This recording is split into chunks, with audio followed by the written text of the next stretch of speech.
Yo, what is going on YouTube? This is Technically T, man, bringing you another video today, and you already see what we have in front of us. Yes, I did go out and order me an iPhone XR. Now, this was not planned. This was really a spur of the moment decision. I went on AT&T's website because I knew Apple had shipping times that were delayed. Went over on AT&T website, man, and found out that I could pick up any color, if I'm not mistaken, still for delivery day. So I ordered this bad boy on Wednesday, and it still got here today, Friday, release day, October 26th, man. iPhone XR in the building. Now, as you see, I did go out and pick up the black color. I know they had plenty of colors, and I know the black color is probably the most boring, but I'm not with the Starburst colors. You can kind of miss me with the corals and the blues, and the only other option that I was potentially thinking about getting was the product red, man. But I decided to keep it OG, keep it classic, and go ahead and pick up this black version. Now, this is, as you can see here, the 128 gigabyte version. So I did not pick up the 64 gig, man. I really wanted to get this device to see if I'm willing to keep this, or am I going to keep my iPhone XS Max, man, because there's no point in keeping two iPhones. We're going to go ahead and get into this. No, I'm not returning this bad boy. This is mine.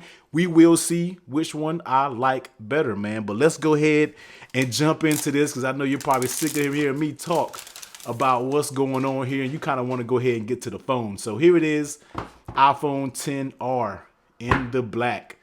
Super stoked that I was able to get this still on release day. So here it is, your standards. We're not really going to get too detailed because you already know what comes in these Apple packaging, man. So we're not even going to look at this. We come with that puny of the puniest, and it is what it is, and it comes with those earbuds. We don't care about any of that. We are here to look at the phone, man. So we're just going to slide this to the side right here, and here it is, iPhone XR, and this literally feels like the perfect size device, and that's exactly what I was actually going for. And so here it is. Let's go ahead and peel this off now. Boom. There it is. Last time it's going to be fingerprint free. So iPhone XR, you see we get that single camera in the back. Now, we're not going to run through specs because you've already seen plenty of videos about it. My experience with this iPhone XR is basically going to be, and while I review this phone, is going to be my usage and what I feel about it being a normal XS Max owner with the OLED screen, the big dog when you're talking about iPhones this year. But I couldn't go without getting this XR, which is arguably the most popular phone this year when it comes to all iPhones. Yes, I was slamming it when it first came out because of the display. Said it had a 720 display, 2018. Yes, I was one of those people who were slamming it, man. But I had to see it for myself, so let's go ahead and power this bad boy on. And I just wanted to see what this XR was talking about, because there's no way I wanted to go without, just wondering if this was a nice device. Now, right offhand, one thing I can tell is the chunkiness of the XR. Comparing the XR to the XS Max, yes, it is a little chunkier, but I like that. Like, it doesn't, thin is always cool, but it's not too noticeable, but you can notice it right in your hand. And another thing you can notice right offhand are those bezels. Now, comparing these bezels, XR to the XS Max, you can already see that it is definitely thinner when it comes to the bezels. Bezels are a lot fat on the XR, but I think if you didn't have these or have a XS Max to compare to, I don't think it'd be nothing too detailed that you'll actually pay attention to. So looking at the screen right here, I can't really tell a big difference right now, man. But what I'm going to do is I'm going to go ahead and pause this video, load this bad boy up, get it set up, pop my main SIM card in here because I will be using the XR as my main device.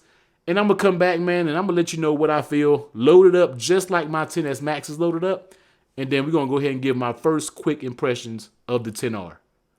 All right, so now we are finally back. I set up everything. I still have apps restoring in the background, but we're not going to worry about that. This is basically a quick impressions on what I feel about the XR, man. Now, I'm going to tell you, right offhand, let's go ahead and talk about this display, because I know a lot of people want to know about the display and if it's as bad as it is potentially on paper. I don't know if that's the right thing to say, but I'm going to tell you firsthand, man, that this display looks good. Let's not get it twisted out there. Everybody out there, all the naysayers that's talking about they don't want a 720p display. Let me tell you, man, looking at this from the regular angle, and let's go ahead and pop an unlock on the 10s Max. Now, I did put the same wallpaper up here, so you can get an effect on what's going on, but you can't really tell a big difference from looking at it on camera. But this thing looks good. Maybe if you look at text, like right up close, you might can tell a difference, man. But I'm gonna tell you, from the naked eye, just looking at this at regular angles where you will use your phone, I think it looks pretty good. I could easily use this phone. I mean, we already know iPhones don't make, Apple doesn't make bad displays. I don't know why in my mind I was already thinking negative before I actually had a chance to see it. But we know Apple doesn't make bad displays, man. And this one definitely looks pretty good. Now, let's go ahead and pop open the camera app on both of these. Now, you can see both of these are full brightness. You can tell right there, LCD, OLED. You can kind of tell at the viewing angles what's going on here. The viewing angles on the LCD isn't that great compared to the OLED. You can see it definitely has a brighter color. You can just see overall the difference right there when we're talking about angles of the OLED compared to the LCD. But nobody is looking at their phones like that. We are looking at them spot on. I'm just giving you all the different angles of what could potentially be going on with these screens. Yeah, LCD is definitely going to be a little bit more dim, but that's what you're expecting. You don't see really much bleed or anything like that going on. I mean, you just don't see that. I'm just not getting that when it comes to this phone. I mean, the display looks plenty good enough for me. All the comments of saying the display looks bad, I mean, it looks like I'm looking at a plus. It looks like I'm looking at a 7 or 8 plus or something like that. Now, if you're looking coming from an iPhone 10s, 10s Max, 10 with those OLED screens, you will know the colors may tend to pop just a little bit more. And I mean, I'm talking about just a little bit more. But for the average person, this is going to be more than fine, more than good enough for the average person that wants a 10R, man. Don't be fooled by the 10s Max. Yes, it has a beautiful OLED screen, but this screen is also very, very good. But we will get into more of impressions as the days go by. We're going to get into this phone. I'm going to use this phone as my daily. And another thing that I really like and one thing I hate about the 10s Max and the 10, even though the 10 series, me personally, I don't like stainless steel sides. These get scratches over time. To me, they're slippery. I'm just not a fan of shiny materials. I'm a fan of matte everything, man. And these aluminum sides on this bad boy is exactly what I want. I would rather have this on the iPhone 10s Max when we're talking about finish.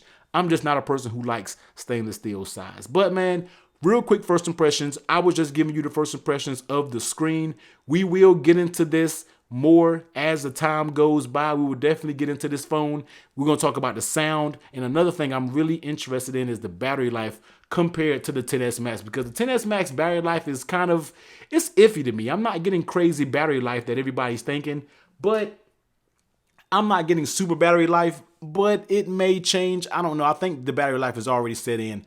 I'm interested to see what battery life I get on the 10R, man. But this was just a quick unboxing and a very, very brief first impressions of this bad boy. Definitely comment down below and let me know what videos you want to see of the 10R. Do you want to see camera? Do you want to see performance? Do you want to see speed test when it compared? Because I'm going to be directly comparing this 10R to the 10s Max on a phone I use on a regular day basis. And I'm going to let you know if the price point is worth it to go from the 10s Max, or could you be perfectly fine with the 10R, man. So like I said, whatever you want to see about either one of these devices, let me know in the comment section down below. Give this video a huge thumbs up if you like it, man, and definitely hit that subscribe button for more iPhone 10R coverage. But until next time, guys, I'm gonna catch you later.